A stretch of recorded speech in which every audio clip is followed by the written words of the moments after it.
কবির শব্দের মানে হলো মহান। কবিরের আদর্শ এবং তার প্রচার করা বাণীগুলো সেগুলো মহান।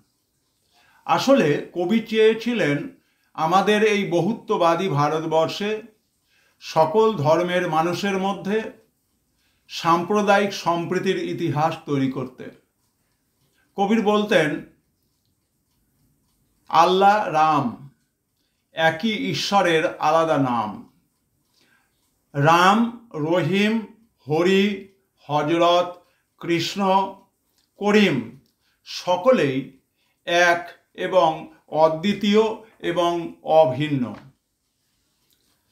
ঈশ্বর মসজিদে নেই, মন্দিরেও নেই, কৈলাসেও নেই, কাবাতেও নেই। ঈশ্বরের অধিষ্ঠান মানুষের হৃদয়ের মধ্যে। কবি বলতেন, হিন্দু এবং মুসলমান এই দুটো সম্প্রদায় হলো মাটির তৈরি, একই মাটি দিয়ে তৈরি দুটি পাত্র। কবি রেখে গেলেন আমাদের জন্য সর্বধর্ম সমন্বয়ের সাম্প্রদায়িক সম্প্রীতির বাণী। কবিরের বাণীগুলো ক্ষিতিমোহন সেন সংগ্রহ করলেন।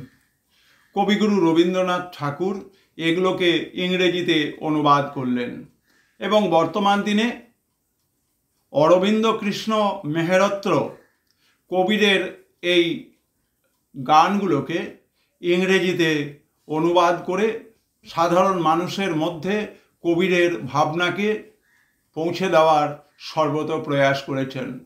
সংক্ষিপ্তভাবে কবিরের বাণীগুলো এবং তার সারাংশ তুলে ধরা হলো।